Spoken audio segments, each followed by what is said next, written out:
You can listen to The Professional Left wherever you get your podcasts, on Netroots Radio, or at our very own website, proleftpod.com, where you can also contribute to this podcast. There's a PayPal button over there, or you can mail us a letter and or contribution at P.O. Box 9133, Springfield, Illinois, 62791. This is the podcast for February 11th, 2025. It's not safe for work. Recorded live from the Cornfield Resistance, where today we're going to talk about memory and media and actual cornfield stuff. Cornfield stuff? Real, honest-to-God cornfield stuff from where we live. Because this is The Professional Left with Driftglass and Blue Gal. Hey,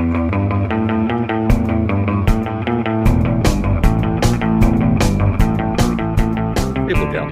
It's true. It's true. Today, we're talking about what happens when the guy you voted for and cheered for and painted your barn Trump 2024 for, and you went to his rallies and you sent him money and you told the rest of us, fuck your feelings. Mm-hmm. So, we're not talking to our listeners. We're talking to some people who live in our area. What happened when that guy's big smelly foot comes right down on your head? And also, what is the right response from those of us who not only didn't vote for Trump, but have been warning our fellow rural Americans for decades that actions have consequences? And I also want to say, part of your personal responsibility. Yeah. Well, you'd think farmers who plant things in one season and then reap them in another understand that actions have consequences. But apparently a lot of them don't. And because we're writers, we're also going to talk about words, the power of words, not the power of facts or reality, since there are about 76 million Americans who've proven beyond any doubt they don't give a shit about facts or any of that stuff, but the power of words, the power of the stories that lead people to do good things or stupid things or really terrible things. Mm-hmm. Now, as you know, Illinois is an agricultural state. And where we live in Springfield, Illinois, we've talked about this all the time. It's just a short walk to the nearest cornfield. And don't forget the soybeans. There are farms in every direction. And so let's start off today with a few headlines from around the country about Donald Trump and farming. This is from the Mountain Press, Roane County News, Roane County, Tennessee. U.S. farmers say Trump let them down with spending freeze. Oh. Quote, U.S. farmers caught up in President Donald Trump's short-lived attempt to freeze all federal funding descended on Congress Tuesday to demand answers after grants to their politically influential sector were paused.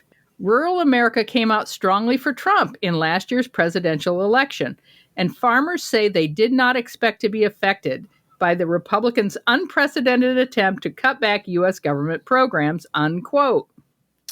It's not like there was any warning, Blue Gal. There was no warning about any of this. From WTOP News, this is from Washington, D.C. Farmers reap a bitter harvest when Trump administration freezes USDA funds. Quote, Maryland farmers, hey, there are farmers in Maryland, are among those who've learned that the latest freeze to federal funds means they may be left on the hook for investments they made with the promise of federal grants and loans. In Montgomery County, Michael Protas, who goes by Farmer Mike and who owns the 1-acre vegetable farm, said he just learned that he might have to bear the entire cost of the $100,000 solar panel project he installed on his farm. The money would have come as part of the Rural Energy for America program, also known as REAP, to farmers. The funding has since been frozen. The news is especially unwelcome, Protas said, as a longtime, quote, major customer, unquote, just let him know they would end their purchasing relationship with the farm. I can only assume the reason why they're not continuing after 7 or 8 years of working with me yearly is due to financial uncertainty, Protas said, unquote. You know what? Farmers love above almost everything else? Certainty, predictability, reliability. And that's what's been ripped out of the system by Donald Trump, the man they voted for. From NPR Wisconsin, where middle child goes to college. She goes to college for about 4 more months. In Wisconsin. Wisconsin farmer groups feel impact of Trump administration's funding freeze. Pause on foreign food aid, conservation projects creates uncertainty for farms ahead of planting season. Quote, the ongoing freeze on federal funding for overseas food aid and on-farm conservation projects has created uncertainty for Wisconsin farmers and ag groups preparing for this year's growing season. President Donald Trump halted food purchases for foreign aid through the U.S. Agency for International Development, or USAID, in January. About 41% of the food aid provided by USAID is purchased from American farmers, according to the Washington Post. The president also halted funds for climate-smart agriculture projects created through the 2022 Inflation Reduction Act. That includes expanded funding for farmer cost-sharing contracts and grants through agencies under the U.S. Department of Agriculture. Wisconsin ag leaders say it's difficult to understand how much of the frozen funding was meant for Wisconsin farms.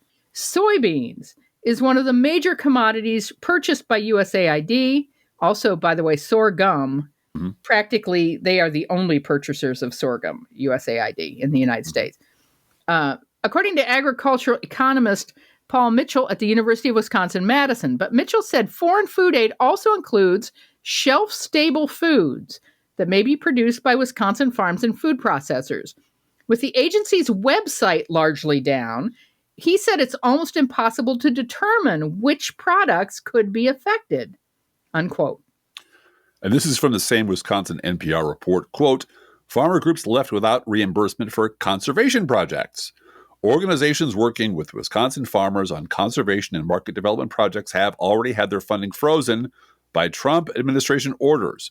Wisconsin-based nonprofit Dairy Grazing Apprenticeship was awarded $4.8 million in 2022 through the Climate Smart Commodities Grant Program, which was created with funding from the Joe Biden only, voted for by Democrats, tie broken by Kamala Harris, Inflation Reduction Act. Not a whisper of support from any Republican for any of this, but now their voters depend on it. Executive Director Joe Tomadel said his 5-year contract with USDA requires them to front the cost of completing the project and submit an invoice for reimbursement the following month. Since the president's order halting the funding, he hasn't been able to submit invoices and isn't sure whether the funding they've been promised will be released, unquote. The Elkhart Truth in Elkhart, Indiana also ran the same story. As we mentioned earlier, U.S. farmers say Trump let them down with spending freeze. And there's more. We don't know if they added a local angle because the rest is paywalled. And we're not paying for a subscription to the Elkhart, Indiana Truth right now. Sorry. We'll go a long distance for y'all, but not that far. Yeah. This is from the Los Angeles Times, and I'm quoting here. There's a lot of articles like this all across the country, as you might imagine. This one just tickled me. Quote, California farmers bought Trump's election pitch. Now they may pay the price. Gonzo journalist Hunter S. Thompson put it well. Buy the ticket, take the ride. That was more than half a century ago in his best-selling book, Fear and Loathing in Las Vegas. But his words ring true today for California's farmers, especially those in the Central Valley, who bought President Trump's election pitch, and now they're on a ride to who knows where, unquote. From the Salt Lake Tribune in Utah, quote, year of uncertainty. Utah farmers could feel the pinch from Trump's tariffs, immigration policies. Farmers and agricultural officials vent and weigh concerns at the Utah Hay Symposium, as in hay that you feed your horses. Yeah. They had a Utah Hay Symposium where they vented about the Trump administration. Yep. So many things in this country are dependent on the reliability and stability of agriculture. Mm-hmm. This is from and the reliability and stability of the federal government. Oh, absolutely. Period. Oh, absolutely. Pull the rug out, just yank that rug out and things fall apart very fast. This is from right in our own backyard, the Illinois Farm Policy News. Quote, USDA freezes conservation, other direct farmer funding. Reuters' PJ Hofstadter and Leah Douglas reported Saturday that the U.S. Department of Agriculture has frozen some funding for farmers as it goes through a sweeping review, despite assurances from the Trump administration that programs helping farmers would not be affected in the government overhaul. The impact has been immediate and wide-ranging, from cash assistance to ranchers to fix cattle watering systems to help corn growers wanting to plant cover crops that curb wind erosion, unquote. And here's the thing. None of this should have come as news to any American farmer because, as you all probably remember, but these idiots apparently don't, Trump screwed over farmers during his first administration. This is from the Tax Foundation. Quote, a U.S. Department of Agriculture study found the retaliatory tariffs reduced U.S. agricultural exports by $27 billion from mid-2018, when the tariffs were imposed, to the end of 2019. Soybeans accounted for the majority of the decline at 71%, followed by sorghum and pork at 7% and 5% respectively. The losses were primarily concentrated in states exporting the products, such as Iowa, Illinois, and Kansas. In these three states alone, GDP losses totaled $3.8 billion through 2019. Although the U.S. Altogether, the U.S. lost nearly $16 billion in trade with retaliatory countries due to these tariffs, unquote. And you will also all remember how Trump got farmers back on his side after his first trade war nearly crippled U.S. agriculture. Those farmers who did not commit suicide, which were more than a few, he bribed them with your tax dollars in a program that proved to be riddled with corruption. This is from Wikipedia. The United States Department of Agriculture distributed up to $12 billion in financial aid to agricultural producers most affected by China's retaliatory tariffs. The USDA's aid came in the form of direct cash payments to producers of corn, cotton, soybeans, sorghum, wheat, dairy, and certain meat products. Soybean producers received more payments than any other agricultural producers because of the devastating impact on U.S. soybean exports. Soybean producers received $7.3 billion in payments from the USDA. And by the way, if my back of the envelope calculations are correct, the USDA Trump bribes to farmers exceeded the entire annual budget of the State Department. That's how much of your money was used to bribe farmers to stay on his side after he screwed them and nearly destroyed U.S. agriculture last time. By now, everyone who listens to this podcast has probably heard about Skylar Holden. He is the 27-year-old first-generation cattle producer and Trump supporter in our neighboring state of Missouri, eastern Missouri, whose TikTok video about possibly losing his farm due to Trump screwing with President Biden's Inflation Reduction Act. He says he speaks for a lot of farmers, and I don't doubt that he does, and has about 40,000 TikTok followers, and urges his followers to call their senators and representatives and have them unfreeze all these programs that farmers depend on. Mr. Holden also heard back from a considerable number of people who commented that he was now entering the found out phase of fucked around and found out. As you'll hear in a minute, Mr. Holden is full of excuses, which almost all of you will see coming from a mile away, why none of this was his fault. And maybe the real reason Trump people don't listen to such comments is because those commenters are so hateful. It's hilarious how fragile the fuck your feelings people become when the shoe is on the other foot. Yeah. Now, I'm not clear that Mr. Holden is a fuck your feelings person. He says he's a Trump's voter. Mm-hmm. The thing that got people riled up on TikTok and other social media outlets was he blamed the government. Right. Rather than blaming Trump. And he would not say, the guy I voted for did this. Well, and I don't know that he's ever wore a fuck your feelings t-shirt. Right. But the entire attitude of the Trump campaign in 2016 and 2020 and 2024 was very clearly vicious and awful and hateful and slanderous. And if Mr. Holden didn't notice that, then Mr. Holden is a moron. Mm-hmm.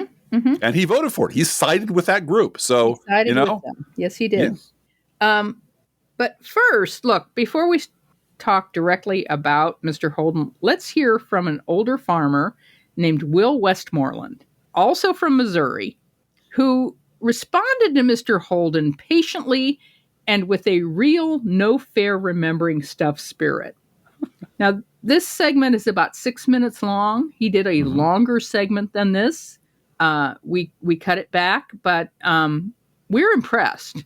Yeah, really. With his patience and kindness and ability to remember the past. Yeah, if you had to find a sort of noumenal ideal rebuttal, calm and thoughtful to a Trump supporter who's complaining about Trump policies, this is as close as you're going to get on this imperfect earth. So take it away, Mr. Westmoreland.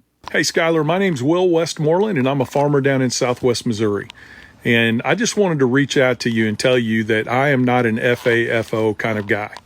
We probably disagree with each other on everything political, but there's a very specific reason why people are getting upset with you. And I wanted to explain that to you if you'd be willing to listen to an older guy kind of walk you through the process. Now, I'm not an FAFO guy because I know what's going to happen to poor people, the elderly, children, single moms, and over 250 million people every night around the world that go to bed hungry if the American farmer and rancher is run out of business because of Trump's policies. And that's what I want to explain to you tonight if you'll listen to me.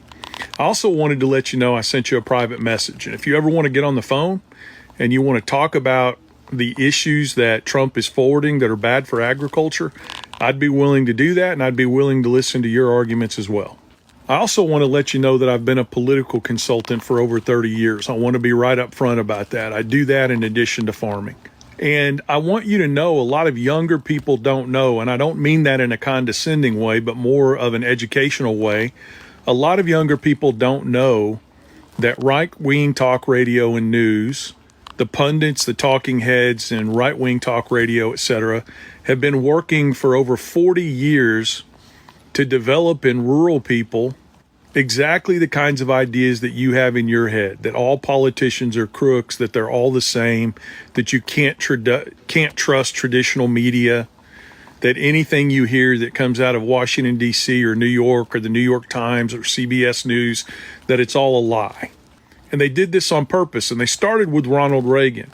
We used to have what's called a fairness doctrine in this country, where if you were a radio station or a television station and you were using the public airwaves to present a message, we had a fairness doctrine where you were required by law to share the other side of the story.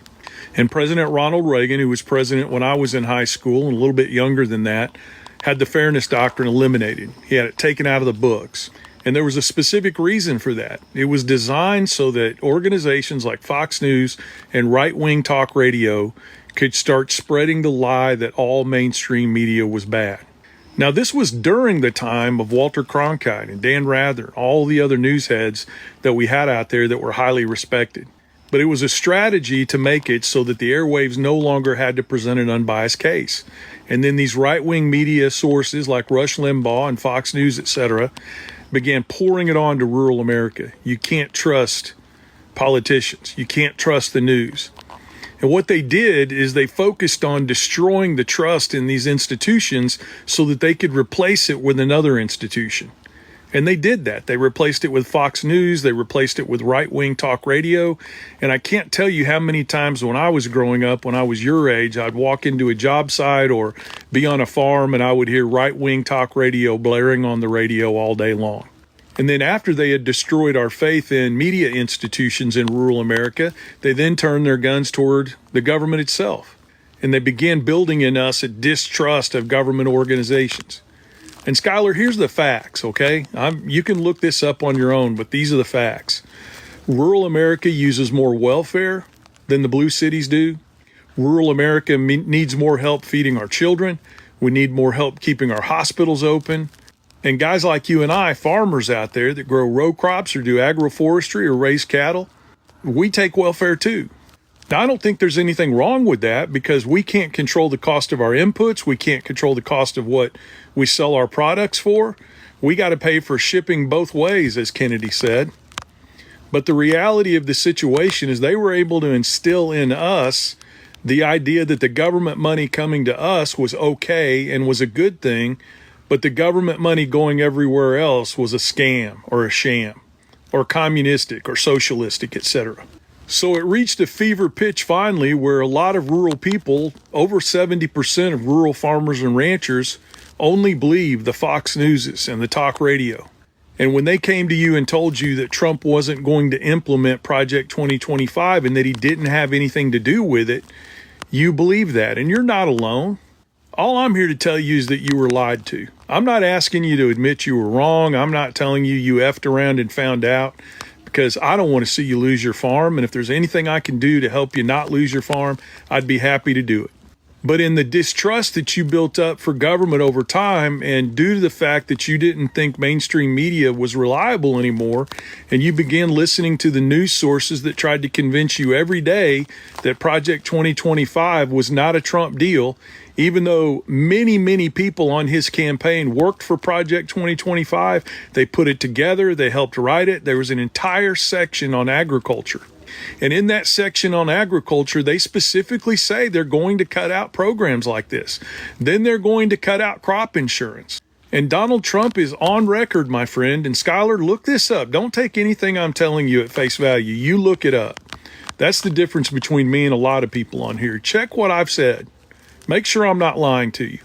Calm and patient but firm. Very admirable, and maybe it'll work. But after hearing Mr. Holden's excuses, we have our doubts. To 3 significant digits you can predict, all of you listeners out there to the Professional Left podcast, you can predict what Mr. Holden is going to say. I know you guys don't want to do me any favors, but I'm asking that you actively listen to the things that I'm getting ready to tell you. And that's something I can tell you I've not always been good at, is actively listening. But in my messages, I have been actively listening and actively having conversations with people based on politics. So please listen to what I'm saying before you react.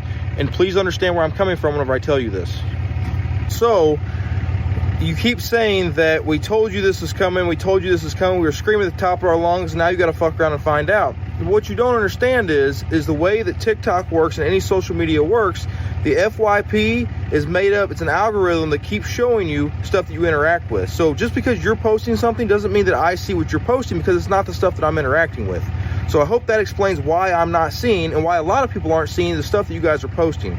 There's a lot of people that are willing to listen to you, but whenever you get in the comments and you say, fuck around and find out, or I hope you lose your farm, or just anything hateful, it takes that whole group of people and you shut them off, and they no longer want to listen to what you're saying. Does that make sense? Everyone acts like everybody's either far left or far right, when the majority of America is in the middle.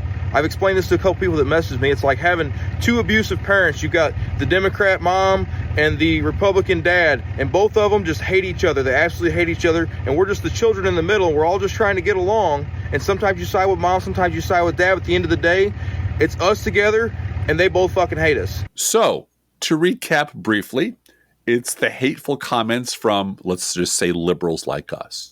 And it's the TikTok algorithm that's to blame. And the thin skin of MAGA farmers who, like Republicans everywhere since the beginning of time, do not like being told that anything is their fault. But most importantly, was the universal cry of all wounded Republicans that he's just a little centrist baby. You know, like most Americans, just a little centrist baby who's trapped between, now sing it with me now, the extremes on both sides. Both sides. Also, I'm an independent. It's crazy mom and crazy dad who hate each other. And that excuse, which you hear everywhere, and which we've been writing about for 20 years and podcasting about for 15 years, didn't just come out of thin air. Didn't just pop into Mr. Holden's head one day. It came from the legacy media. It has been the standard fare for decades on the op-ed pages of the New York Times and the Washington Post and the Sunday shows and PBS and NPR, and also right-wing media. Whenever they get caught, whenever they're busted out of a lie that they can no longer support, suddenly it's both sides. You know how both sides do it. And you know what? It worked. It worked like a charm. It handed goofs like Mr. Holden and about 70 million other Americans their own political letters of transit. Look, Rick, you know what this is? Something that even you have never seen. Letters of transit signed by General Wegon. Cannot be rescinded, not even questioned. And that's why I doubt that the power of sweet reason will move Mr. Hansen, because this is the same ultimate fallback excuse I have heard personally from Republicans for decades. Going all the way back to the Clinton administration. Their all-purpose, all-occasion excuse for every monstrous thing they do that can never be rebutted or even questioned. Think of it as what's called a defense in depth. There are 3 walls that conservatives have built around their terrible opinions and ideas. The first wall is whatever lie they're telling themselves today, on any given day. Whatever they heard on Fox, that's the first wall. When you debunk that lie, you hit the second wall, which is it's all fake news. It's all fake news. What do you expect from the fucking New York Liberal Times? What do you expect? They're funded by Soros, for God's sakes. You can't believe a word they're saying. But if you persist, as I have done many, many times, and you bring too many irrefutable facts to the table, they will invariably fall back behind that impregnable third wall that both sides do it. Nothing I say or do matters. You can't hold me accountable for anything because both sides do it. And that's the power of words, not facts. Remember, this isn't about facts. It's just about words. The stories we all tell ourselves to explain the world around us. We liberals try to stick to facts to make sure the stories we tell ourselves are supported by observable reality. You and I, Driftglass, don't watch Rachel Maddow anymore. No. But I do remember, a time when she got a semicolon, the equivalent of a semicolon wrong. Mm-hmm. And everybody on social media and in blogs and so forth corrected her. Yeah. Yep. And it wasn't personal. They didn't call her at nasty names or anything. But, oh, no, that's not right. That's not right. And that just doesn't happen on the right. No, and it's the scientific method. Yeah. If you test your theory, your story against reality, and gravity keeps working despite the fact that you say there is no gravity, then you have to change your story to accommodate the fact that gravity is real. Right. And when our stories don't make sense anymore, when they don't explain the facts, we change our stories to fit the facts. Conservatives behave exactly the opposite way. When the facts no longer fit, they deny, and say both sides do it. This is Donald Trump being quoted in the Huffington Post just 2 days ago about what happened on January 6, 2021. And I have to tell you just a personal note about working at Crooks and Liars. We are trying very hard not to do Donald Trump said stories. Yes. Because he sucks up all the oxygen in the news cycle. And that's his purpose. That's how he controls all of us. But my boss made an exception for this and said, this is rewriting history. Yeah, blatantly and bluntly, right. Rewriting history. Right. And rewriting something that all of us saw happen and telling us that what you saw didn't happen. Exactly. It is right out of 1984. This is what he said. I pardon people who were assaulted themselves. They were assaulted by our government. That's who were assaulted, and they were treated unfairly. There's never been a group of people in this country outside of maybe one instance I can think of, but I won't get into it, that were treated more horribly than the people of J6. He's talking about the Holocaust, by the way. Or himself. Yeah, right. There's nobody who's ever been more treated unfairly than me. Yeah, maybe Jesus. So but that's it. I didn't assault. They didn't assault. They were assaulted. And what I did was a great thing for humanity. Yeah. Yep. That's who Mr. Holden voted for.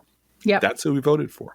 And here is the same syphilitic asshole blaming a midair collision on diversity. Mr. President, you have today blamed the diversity elements, but then told us that you weren't sure that the controllers made any mistake. We then said perhaps the helicopter pilots were the ones who made the mistake. It's all under investigation. I understand that. That's why I'm trying to figure out how you can come to the conclusion right now that diversity had something to do with this crash. Because I have common sense, okay? And unfortunately, a lot of people don't. Now remember, every Republican member of Congress goes along with this, and they do it because the brainwashed base of the party demands loyalty to Trump above all else, because Trump tells them the stories they want to believe, and they'd rather burn it all down than ever doubt the dear leader is lying. And the sad truth is, this level of willful lying and delusion can't be reasoned with or bargained with. The only thing that has ever temporarily shocked Republicans and independent voters out of their stupor long enough to vote for a Democrat, or at least not for Republicans, has been catastrophes. There was the Iraq War, which was a debacle and the collapse of the global economy that got Barack Obama elected. And don't kid yourself about Trump's disastrous trade policies, or his corruption, or his history of sexual assault, or his criminality, or his constant lying, or wiping out Roe versus Wade. That was not what won the election in 2020 for Biden. What won the election in 2020 for Biden was a global pandemic. That's what did it. A catastrophe that Donald Trump personally failed completely to address and lied about, and that killed lots of people. You got to kill a lot of people to wake these fuckers up. Because when the 2024 election rolled around, all of Trump's corruption and racism and criminal behavior was still on full display. And clearly, for people like Mr. Holden, none of that mattered. So as much as it might hurt Mr. Holden's fee-fees and make him think that people like me are just hateful, the truth of the matter for people like us is actually much simpler. I believe in reality, in cause and effect. To misquote the great Barbara Jordan on the remarks she made on the impeachment during Watergate, my faith in reality is whole, it is complete, it is total. And I believe that as much pain and damage that the fucked around part is going to cause all of us, the found out part may yet save us. Yep. Finally, I want to talk about our emotions and what we're going through and how difficult this is. And I know it is. I've had good days and bad days, good hours and bad hours throughout this chaos. And Driftglass and I do have a rule. If you haven't seen the video we have up at our Patreon page talking about how we met and our relationship, you can go watch that. Happy Valentine's Day week, everybody. But we have a rule that neither one of us can despair and melt down at the same time. One of us has to stay stable. Take turns. We take turns. And that way, one of us can take care of the cats while the other one is upset. But look, here is something you can do to take action and lift your spirits. There's this knitter who follows me on Blue Sky named Congresswoman Alexandria Ocasio-Cortez. You might have heard of her. I'm still not off the ceiling about any of that yet. She has recommended downloading the 5 Calls app. That is at the number 5, the word calls, CALLS.org. And I've done that. And it's really easy and straightforward. It gives you scripts. It gives you phone numbers. It gives you issues. You can choose one and call your senators and representatives, other government officials. AOC notes that Fox News viewers repeatedly call their elected representatives and that we must do the same. The website to find out more is 5 Calls. That's the number 5 followed by the word calls, CALLS.org. So yesterday, I called Senator Durbin's office and I told the woman who answered, and she answered the phone in one ring. So this does not take a lot of time, by the way. Right. I told her that my senator should stop all activity on the floor of the Senate until Elon Musk is removed from Washington, D.C. Simple and straightforward. Now, right. I said, my name is this. I'm calling because I want Senator Durbin to stop all activity on the floor of the Senate. Now, 5 Calls gives you a script to read if you don't want to make something. I just said this because I knew what I wanted to say. And I talk about politics for a living. So, but if you're all nervous about it, there's a little script on your phone that's like 1 sentence long. Hello, my name is, I'm calling about this. And this woman on the phone clearly immediately checked a box on a form she had in front of her. Elon Musk, check, right? She asked me my zip code, which proves I am a constituent. She thanked me for calling, and she said, I'll pass along your message to the senator, which is bullshit. Yeah, we might and I knew it was bullshit. Now, if we really wanted to, we would hop in the car and drive over to his house and just deliver it personally. And talk to his wife. Yeah, he was a wonderful person. And his wife would go, oh, hey, Bill, what's up? I'm sorry. That's all right. It's not a terribly big secret. Not a terribly big secret. I can leave that in there. Sure. Okay. They're on a first name basis with Mrs. Durbin. All right. Yeah. He's on a first name basis. But there is a rule. There is an ironclad rule that you do not talk politics around the wife. No, you don't. But you do get eye rolls from time to time. Oh, God. Eye rolls that would crack the ceiling of the Vatican. just yeah, that's right. Boink. So, But it's not it's you respect the person's place in the world, and you don't. It's like meeting a celebrity in public and demanding their autograph, or they sit down with you and tell you their life story. It's just it's a thing. And this is a person who volunteers for lots of stuff locally, who's extremely I was going to say, Mrs. Durbin will walk around a local event with a bucket collecting dollar bills for local schools. Yeah, no, she does the work. She's great. She does the work. So you called her husband. I called her husband's office in Washington, D.C. And I didn't say, and by the way, we'll get your wife to sick your wife on you. Yeah, Don't do it. That's the wrong. That's not in the script, and that's the wrong thing to do. And that's a wrong message. But yeah. So this employee, who I assume was an intern, thanked me for calling. And like I said, the bullshit of I'll pass along your message to the senator. But I thanked her, and I know that she checked a box. And that check mark matters. That's my point. Absolutely. Because she is going, or she or her boss or whoever who's going to compile all of this is going to tell Senator Durbin that he got 100 or 1,000 or 10,000 calls this week about Elon Musk. And that is going to make a difference, because he's going to go to the Senate Democratic caucus, and they're all going to go, are you getting 10,000 calls a day about Elon Musk? Yes, I'm getting 10,000 calls a day about Elon Musk. Yep. So people are freaking out, and they're passionate about this. And that is going to help us win back the Senate in 2 years. Yep. And that's what they care about. And the House. And the House, yes. Yeah. So as AOC said, this measures engagement and passion. Exactly. And that's what all you're doing when you call folks is just adding your teaspoon to the ocean. And it's easy, and it's free, and it's not complicated. And you can call twice if you want to. It's not, it's not I was surprised at how unemotional it was. And I want to tell you something to all you beloved blue dots in red states. I've been there. I lived in Alabama for 14 years. Calling your Republican congressman, you're still going to get an intern on the phone who's a sweet young lady who's going to check a box. Right.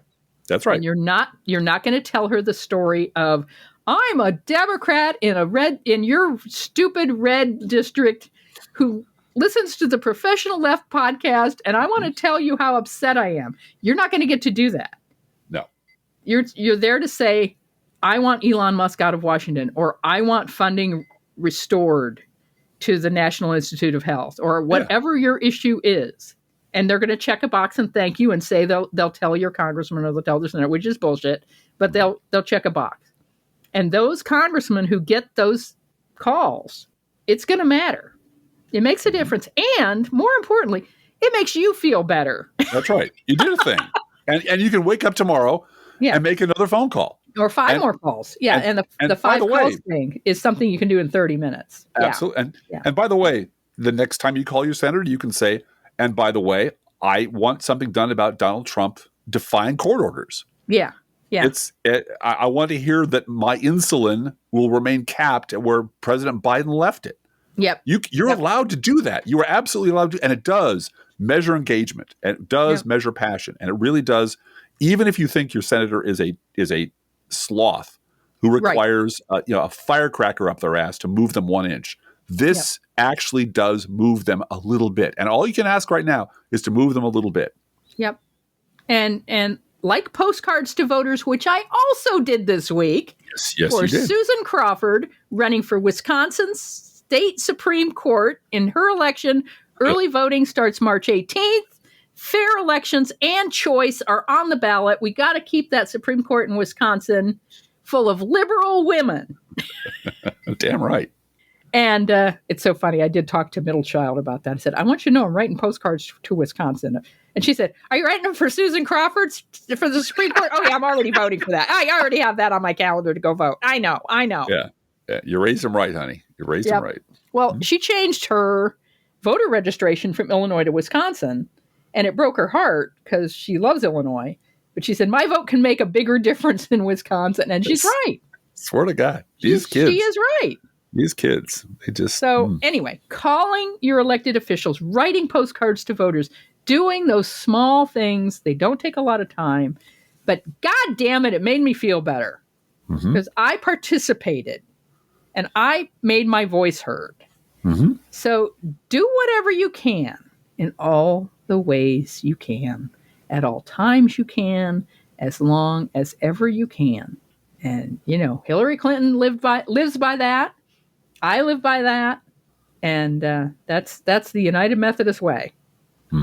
So, wow. Bible bitch showed up at the very end there, right? Bible bitch. Yeah. Seals the deal.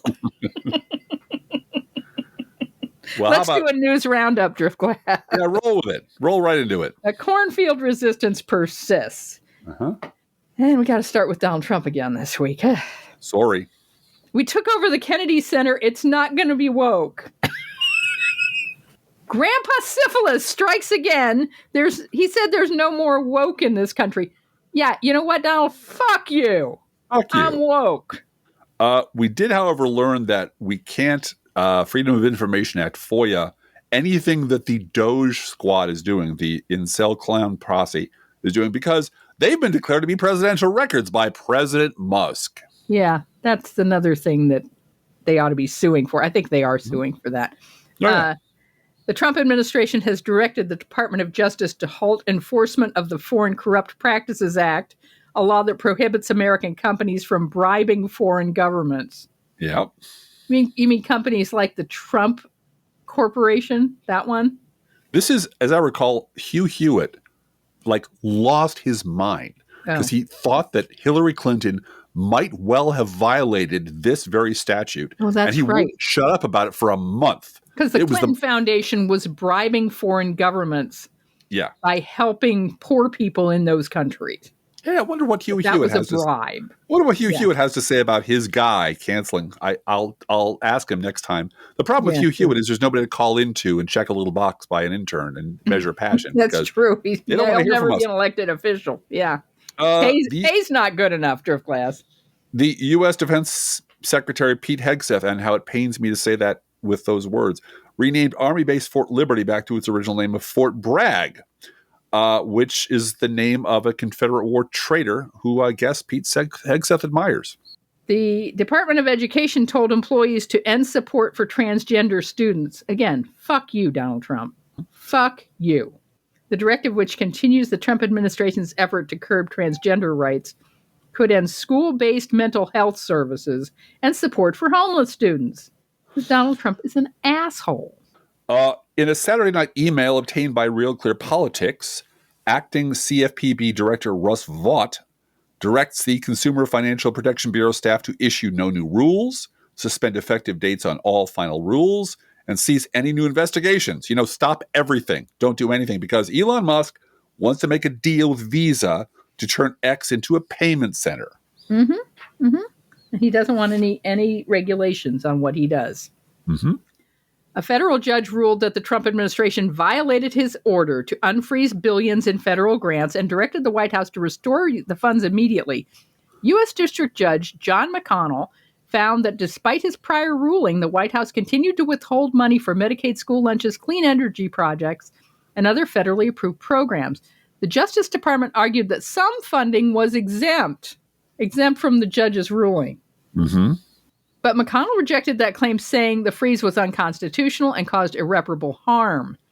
It has been reported on social media that Elon Musk is mad about Judge McConnell's decision to unfreeze federal grants, so he posted a picture of the judge's daughter, her full name, her position of where she works, and a page of a signed tax document she filed. This is the judge's daughter. Yeah.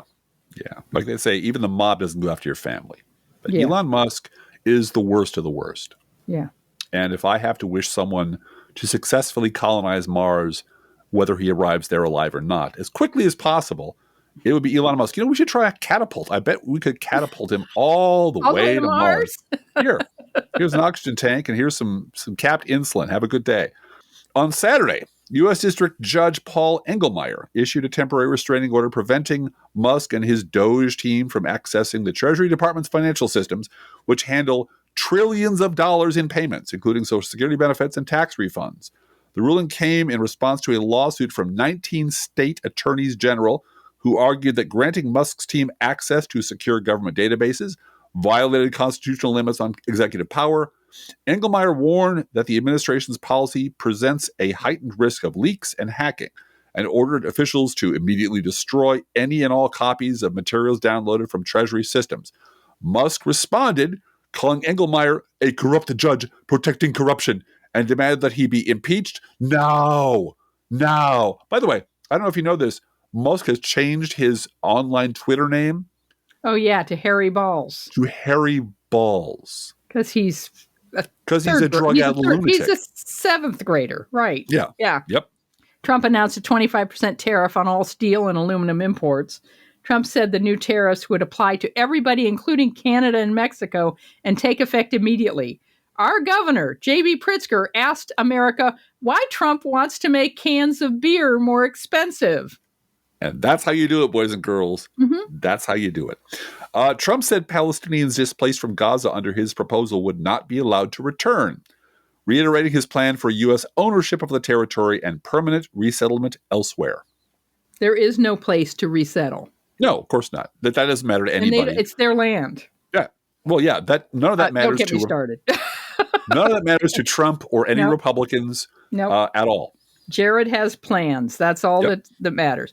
Mm-hmm. From the Baltimore Sun, Donald Trump ordered on Monday the immediate dismissal of the boards of visitors for the United States service academies, including the Naval Academy, referencing woke leftist ideologues that must be removed in order to make the military great again.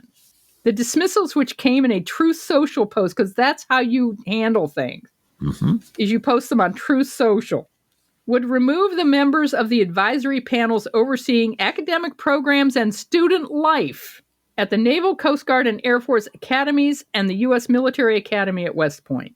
Yeah. And in local news, to bring it all full circle, here's a taste of real life in rural America that was the story. This is from a story in our free local newspaper. I said local twice, and I meant to do it. So don't cut me off, Blue Gal. Okay. The patriarchy has its ways. The paper is called the Illinois Times. The paper is called the Illinois Times, and this is the article. This is the headline. It's very simple. Governor J.B. Pritzker has revisited his remarks about not raising taxes to balance the budget as the state anticipates a $3.2 billion deficit in fiscal year 2026. Plus, congressional threats have been made to reduce or eliminate federal funding for the Medicaid expansion program. That's a just the facts story about taxes and Medicaid in our local giveaway free paper. Right. Boring. Actually, a little bit boring. It's boring. It's policy stuff. You can disagree about policy. That's fine. But it's just boring policy stuff. This is what's happening. This is what might happen. Here were some of the comments, just some of them, first names only, but these are actual Springfield residents. Let me begin with Jeff, okay? Jeff says, Trump and his people are trying to stop wasteful spending. Doge, maybe Pritzker should consider doing this in Illinois instead of mocking Trump. It's plain and simple. The Democrats are the problem. And Tony said, doing what Democrats do best, steal from the citizens, USAID, and fighting the federal immigration on behalf of the illegals draining our money. So what does the Democratic Gov do? Why raise taxes on middle-class working families? Of course. Yeah. By the way, there was a... He has to just barf out what he heard on Hannity. I heard on Hannity. And of course, Pritzker proposed a progressive tax, and Republicans shot it down. They wouldn't go along with it. He lost by just a fraction of a bit, but there could have been a progressive tax, but I'm sorry, bud. This is what you wanted. Again, you bought the ride. You bought the ticket. This is from Missy. I bet if we stopped paying for illegal immigrants to be housed, fed, and paid in Chicago, that would help. Oh, and the dig at Chicago is a constant theme, by the way. Mm-hmm. A person who calls himself Rock said, stop spending tax dollars on illegal immigrants. Yeah, you will notice a theme developing here. Yeah. Elise says, blaming the current federal administration for his shortcomings is classic Illinois behavior. Drain the swamp! ! Drain the swamp. Yeah, they're still saying that. Connie wrote, $6 billion to support illegals was the cause of the problem. Heaven knows we pay too much in taxes. Yeah. These people are big into Something's Jesus. wrong with her math there, by the way. Well, Connie's not the brightest bulb. No. Penny, on the other hand, says 59 million Fed dollars meant for disaster relief for America went to house illegals at hotels. That was just on the news. I think we can guess what news you're watching there, Penny. Royce says, if we stop giving money to the illegals, does that balance the budget? And Larry is going to break with the theme here. Larry, oh no, stop paying for illegals and stop trying to fight Trump, costing us millions in court fees. Get rid of Pigster, which is their name for Pritzker. Oh, four exclamation points. Four exclamation points. Yeah. We don't have too many more of these, thank God. Sandy said, and some people want him as president eventually. I don't. I want him to be governor for life, frankly. But if he wants to be president, we'll have to go along with that. Sandy continues, if he can just put just one state in that much debt, imagine an entire country. Yeah, our debt-free America that Donald Trump has done so much to pay down. Yeah. Amy says, and that's exactly what Biden did in his whole 50 years in public service. He made himself into a career corrupt politician that stole from the American people. And finally, Paul just made the statement that the national debt doubled under Biden. And just for the record, because I didn't quite trust Paul's math, I looked it up, and according to Axios from June 10th, 2024, quote, Trump ran up national debt twice as much as Biden, unquote. Both sides. I'm an independent constitutional conservative. I didn't ever like the tweeting. So if you ever have to really wonder, they're starting to send safaris out into America again to talk to Trump voters. To talk to Trump voters, right? Honestly, if you're looking for a quick, shorthand pill version, we'll tell you what they're about. I've said this before. I can just go over to Harbor Freight in the parking lot and sit there for an hour and collect you all the opinions you'll ever want. So, and just 85% of them will include the word illegals. Illegals. Even though they are open border babies, one and all. Oh, yeah. Yeah. Every one of them have family coming here before 1924. Yep. Every single one. Well, they admire, Elon Musk, South African, Peter Thiel, South African, who came here illegally and violated his. And Trump bought his wife through an illegal visa exchange. So, One last thing this evening, we listened in on a telephone town hall by our Congresswoman, Nikki Budzinski. Mm-hmm. And she is treading a fine line because she has a lot of Trump supporters in her district. She is in a gerrymandered district, but the tide could turn to where she lost her seat because there's just enough Trump support around here. So she hasn't been overly radical, but she's getting calls now. Yes, so she sent out an email today about Elon Musk and John Kennedy, how John Kennedy said, ask someone who cares about USAID. And she said, all of you who are farmers know where your market is. It's with USAID. And Republican senators are saying, ask someone who cares. Well, I care. I care that you can put your farm products to market. And boy, she's all about farm bills. She is just all about farm bills. But yes, we listened in on a telephone town hall. We listened to 3 questions. There was a question on Trump defying court orders, particularly on medical research funding, because we have tons of universities in this district. Mm-hmm. A diabetic citizen asked about whether Trump would mess with the $35 insulin cost cap, because she's worried about that. That's right. As well she should be. That's life-saving to her. And Nikki Budzinski was able to comfort her to an extent, say Trump hasn't messed with that yet. He has messed with some executive orders, pilot programs that were designed to do more negotiation for drugs being purchased by Medicare. And someone asked about the impact of Trump tariffs on the Illinois craft brewery industry. That's a very specific question. It's very local and very specific. And I guarantee you, if we'd stayed on the phone, nobody would have asked about the fate of democracy. No. No, or they about want to January. know why your beer is going to cost more. Right. Because kegs of beer and cans of beer, et cetera, et cetera. Mm-hmm. Those materials having big tariffs slapped on them willy-nilly.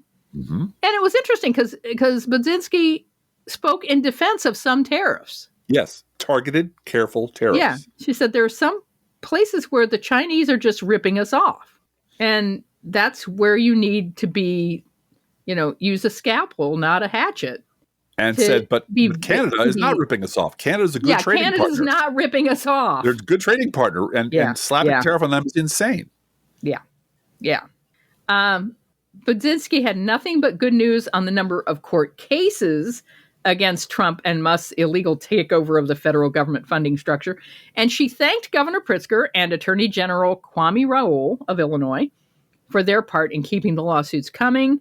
The Congresswoman was adamant that all politics is local and that local pressure on both Congress and the courts works. Yeah. And local media.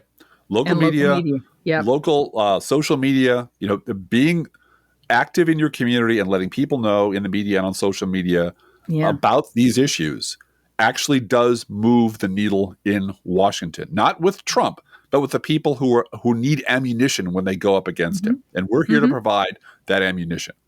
Yep. Hey, feel free to write to both of us at proleftpodcast@gmail.com. We love hearing from you. Be aware that if you write to us at any of our addresses, we reserve the right to read your email or U.S. Postal Service. Go Postal Unions! Fire to joy! Letter on the air unless you say otherwise. Don't forget our gourmet coffee guidelines. If you can afford to buy an espresso-based beverage for yourself, buy one for us. We're accepting Mr. Holden because he lost a lot of money on his bad bet on Trump, so he doesn't have to send us any money. But the rest of you, feel free to do so. Because this is not a charity. This is our job. And we love doing it. If you can spare $5 a month, please spare $5 a month at patreon.com/proleftpod. Please also, as our congressperson has demanded that you do, so it's the law, share our show on social media. And if you love this podcast, please get someone else to listen. And if you're tight with Nikki Budzinski, throw a little love her way. Let her know that we listen to her and that she's welcome on our podcast any old time. Oh, sure. And thank you for doing that. Hey, Driftglass, how are the Internet Kitties doing this week? Well, Blue Gal, the Internet Kitties are wondering if content farming can qualify for federal welfare. Let's think about living. Think about living. Let's think about loving. Think about loving. Let's think about the hooping and the hopping and the popping and the lovey-dovey. Let's forget about the wine and the crying, the shooting and the dying, and the fellow with the switchblade knife. Let's think about living. Let's think about life. The Professional Left podcast is recorded under a Creative Commons license. Copyright 2024-25, GGBG Productions.